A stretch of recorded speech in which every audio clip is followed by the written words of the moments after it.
Hi there, YouTubers. Another short talk in the trailer with the old guy. It's a little after 3, and I was just doing a little shopping and stuff. Went down to the grocery. There's a place you can get a burrito on the cheap, but I'm not going to tell you the name because if I do, then everyone will want to go there.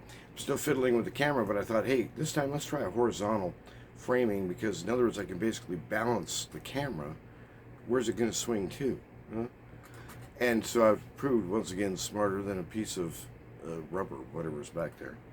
So at any rate, just wanted to carry on a little bit further in the conversation here when we were talking about some of this stuff.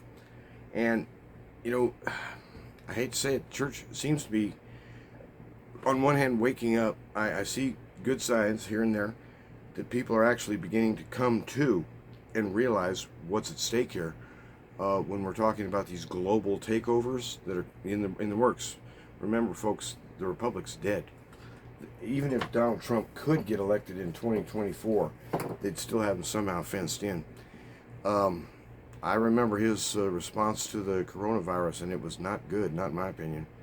He was allowed to be pushed around and treated like a complete idiot and played for a buffoon in front of the nation because he advertised for certain, shall we say, drugs, which had been current use forever and were proven safe and were showing effectiveness.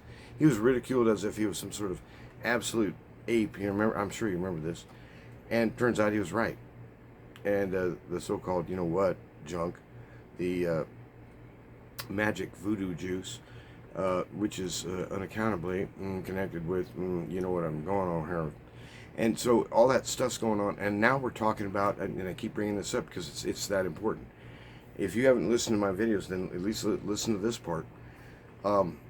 There's talking that in the WIFI, you know what I'm talking about, the whiff, when you drive by the sewage plant, methane, hydrogen, chloride, I don't even know what's in there.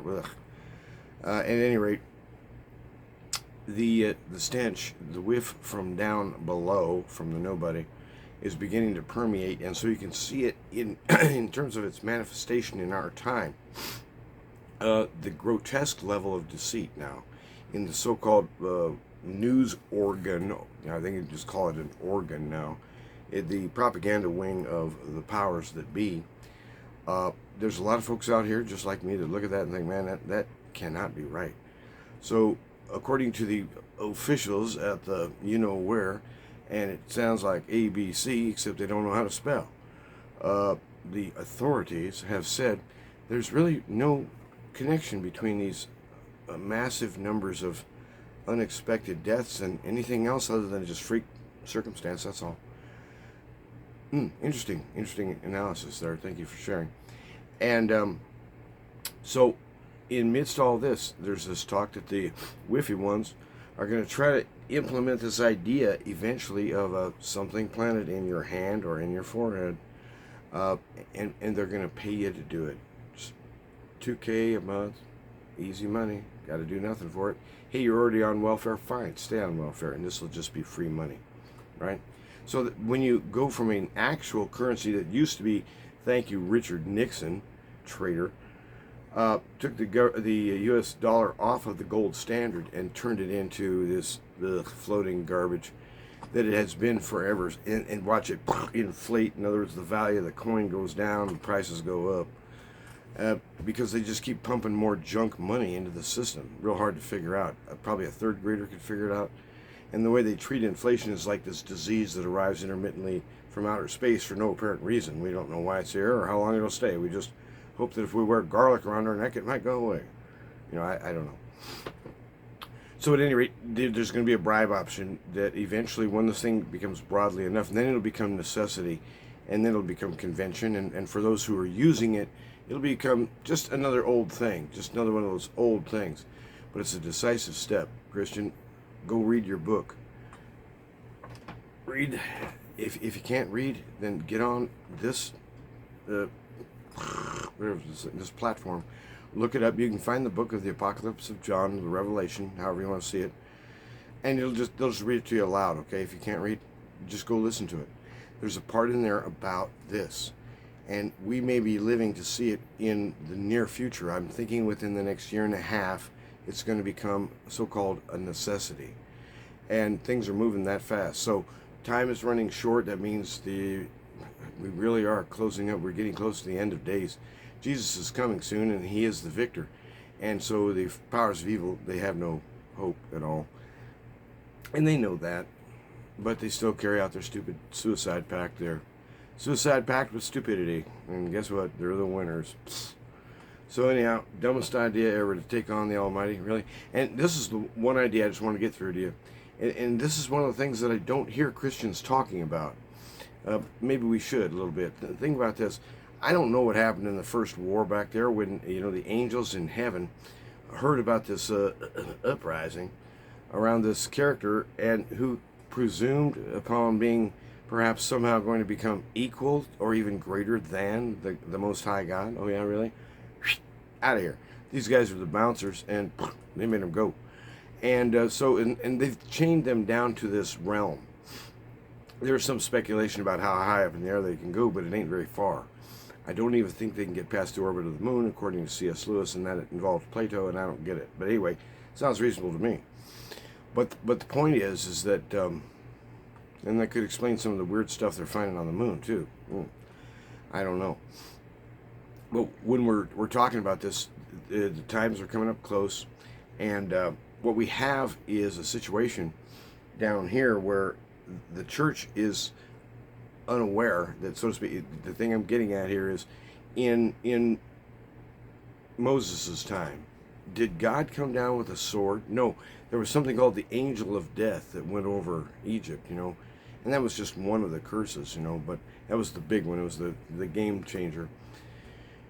But when Joshua went out to war after Moses' death, somebody showed up. Who was that? Was that the Son of Man in some sort of a pre-incarnate form, or was that an angel? Well, now we're out of my water. I'm just a plumber. I wouldn't know. But as far as we know, with possible exception in Joshua's case, God himself has never actually taken out, he's never unsheathed his sword in a rage to see justice done. He's always let his troops handle it, his diplomats, his soldiers, his angels. I mean, these guys are straight up. They're good. The good angels are good. I mean, they're solid, loyal, clean, sane, sober, and fearsome too. Don't mess with them. You'll lose.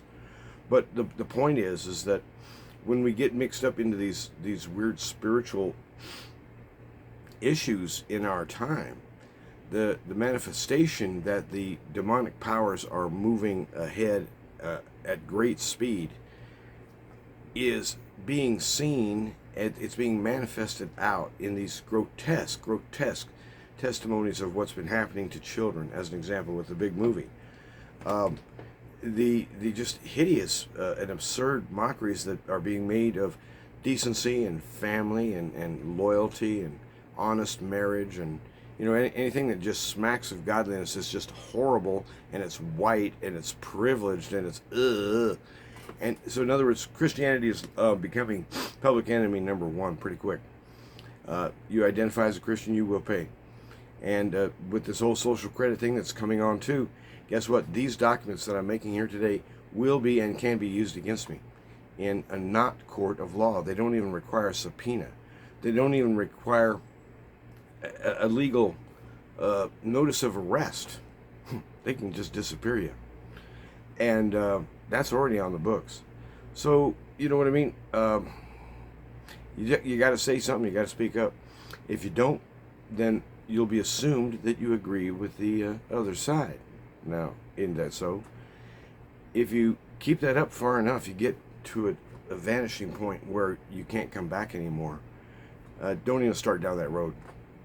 Stand on the side where the light is, and the darkness must flee. The darkness has never overcome the light, and never shall. Jesus rules.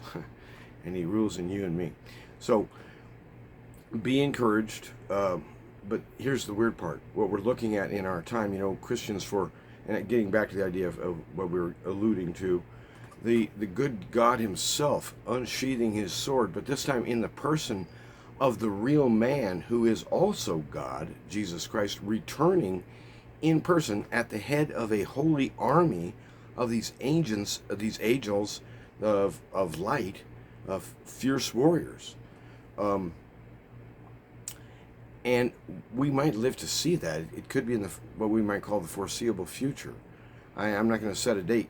But what I mean is, many generations came before us, and they all, in many ways, said, perhaps this generation, the one I'm in, will be the one blessed to see the return of the Lord. Even so, come Lord Jesus. The prayer goes on in the midst. In other words, our marching orders haven't changed just because everything went completely batshit crazy. Our orders haven't changed. Our orders are to occupy the territory, to advance the kingdom of light by expressing truth and insisting upon it, and not accepting anything else. There is no lie allowed before the king. Liars are thrown into the lake, among others. Go read the book. But in other words, the thing is that I just want to encourage, if you're looking at, pretty soon we're going to have to start something like a Christian underground, like they have to do in China.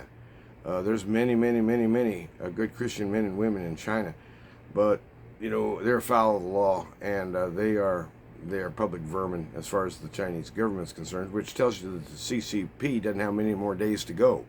It's under justice, it's under judgment, and it shall be overthrown. CCP in history, and that's just part of the changes that are coming. But the thing is that when we look at what's happening around us, there's a spiritual element, and it by and large what we're seeing is the dark side emerging all around us. It doesn't really even matter where you look. Whatever grotesque thing this actress was up to last weekend, I really rather not know.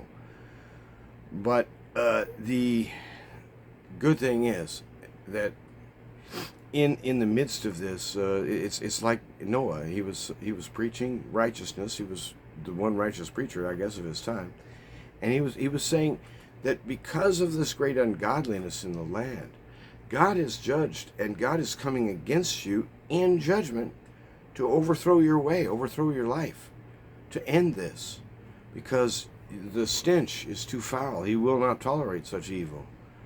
And some of the things that were included in Noah's day may have involved what we would now call genetic engineering, to cross boundaries, hybridized species. We don't know exactly. And there was a lot of weird alchemy and occult magic involving these same enemies that are just now rising up again. So it's an ancient foe that our fathers faced, and we need to prove in our lives that we believe by being able to understand that behind all this one world stuff and all the AI and the transhuman, all that junk, at the bottom of it is just one ugly face, and you never really want to see that face, because it's the ultimate liar.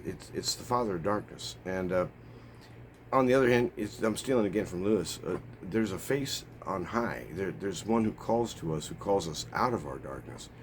And in him, seeing his face, on the other hand, is like the ultimate satisfaction. It's just the thing I was looking for all my life. And in many ways, I didn't even know it. But as I become closer to him, I realize that essentially I'm being made more like I used to be. In other words, I'm being made more me-ish as I go along. It's very strange. So, that's hard to understand. But in other words, the idea being that it is not a homogenization between man and woman. It is not a homogenization effort between powerful people and weak and blah, blah, blah. So that you end up with this bland equanimity, or this broad socialist outcome, equality of outcome, kind of brain drain. No, it's like the reverse of that. You who are quirky and fun become quirkier yet, and wildly illuminating.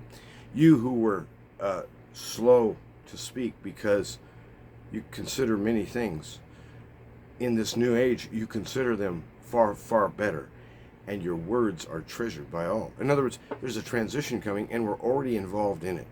So however you're going to be changed, however I'm going to be changed, it all is a reconciliation back to the central object. So the thing I want to leave you with is one of my old ideas, and it came kind of out of dream, so I'm not going to worry out with it. But if you can think of getting your nose right up to a mosaic, and you know what a mosaic is, I hope. Colored stones set usually in kind of a pattern. And so anyway, right up close, it just looks like, well, there's one orange one in there, and there's a blue one right over it, and there's a yellow one. So what? It's just, it looks like a traffic jam. But you get further back, and all of a sudden, oh, I see, that's part of a pattern now. Oh, okay. Then you step back and you realize, oh, wait a minute. I see the whole thing now as part of a larger pattern. And what I was looking at, oh, that was just a detail. And then you finally get far enough back and you realize, oh, the mosaic, I see what it is. It's a face. It's a picture of someone. But all the pieces in it are living. That we are living stones being joined together in the tabernacle, where the dwelling place of God. He's going to dwell in his tabernacle, and he's joining us together to make that place. Kind of interesting ideas there. And so the idea being is that the face will be, yes, overall, if you could see the mosaic, we're the spit and image of Jesus as a union. But as you individually, you and I, are conformed day by day in his sanctifying grace and all that good stuff, we have new things emerging in our lives. And out of that, one of those things is testimony. That Jesus is alive. I swear oath. He's come and he's changed me. He's just wondrously good.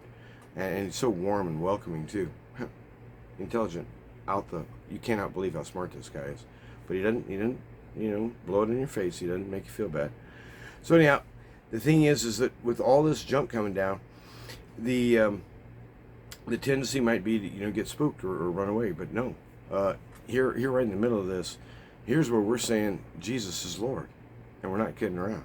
And this is his world, and we're his agents, and we're enforcing the rules of light, which is all shall be revealed in his judgment. He's coming to war his sword out, to judge, and to furiously destroy his enemies. That's the reality of what's coming, friend. And so all these earthly details down here, all this spooky stuff with bad guys and weird stuff in finance and all that stuff just drops to the ground like a bag of sand, just plunk. All that's just nothing by comparison to this. And the church used to know this, and she can't seem to remember her bearings anymore. And as a result, the gospel message she gives is this weird wimpy thing that just never really ties in anywhere into actual three-dimensional history, things that you could possibly apply principles in from the Bible and get results. Who knew? Yeah. So anyway, I am optimistic, not because anything I see is good. I'm optimistic because he who is good is in you and me. And as he sees through your eyes, as he sees through mine, we're asking for help me see better with you so that I can see, well, that person there, maybe I should pay attention to. This cause over here, this story right here needs to be heard. Well, whatever, to help you pay attention. And we just want to participate. We're not going to make the kingdom come. The kingdom is coming whether you like it or not. But we could participate. We could become like, a spear bearer in the back, hi, Mom, it's me. We don't have to have a speaking part necessarily. But you hang in there, because Jesus in the long run and Jesus in the short run and Jesus right here where we are right now, that's really the only time we can meet him, is right now. But that already went in the past, in the history. And so we're kind of riding with him as time flows by, and he is the most wondrous of all. And so with him you will thrive. Away from him, frankly, there is no hope for mankind. Judgment is the only other option, and that was really intended for those slaves who fell from on high. But humans are now bunched in with them, and that's what he's come to solve. He's shearing off the human captives of the enemy, captives to sin, captives to darkness, captives to ignorance, captives to hate, whatever they're captive to. It's all darkness and death, and he brings them alive. He starts them over. And so he's robbing the devil blind, and he's going to continue to do it because he's good. And that's the point anyway. But if you want to know, well, when's Jesus going to come? I'll tell you exactly right after something happens. When that something happens, it'll be pretty darn soon after when he shows up. When he has secured the heart and the loyalty and the trust and the kind of the integrated connection with the last one of his kids here on earth, and he knows who they are. There's a passage, I believe, in might be 1 Timothy, I think, I can't remember, Anyway, it goes something like, let he who names the name of the Lord depart from iniquity, and the Lord knows those upon whom he has set his mercy. Essentially, now I changed it a little bit. You go look it up. But the Lord knows his own. And so the idea is that everything's going to come out in the open. Judgment is coming. The lights are coming on, and there will be nowhere for the cockroaches to run. And you can't stand justice. I can't. No human can. In fact, no human ever could have, with one shocking exception. Jesus of Nazareth, King of Jews, that's what it said on the sign. And he alone proves true. He alone kept law. He alone was the true and the real inheritor. And in his inheritance he has broad and kindly expanded to call you who are an alien, no longer a stranger but a brother, and in fact to adopt you into the family as a child. And it gets so much better than that too. I'm not trying to limit anybody. I'm just saying, you're on the winning side, and it doesn't matter how scary and stupid it gets. He's better than that, and he's going to make you so strong through it that when you look back, you'll think, oh, he was there. It was so nice to know that I was not alone. You guys have a good day. Boom, boom.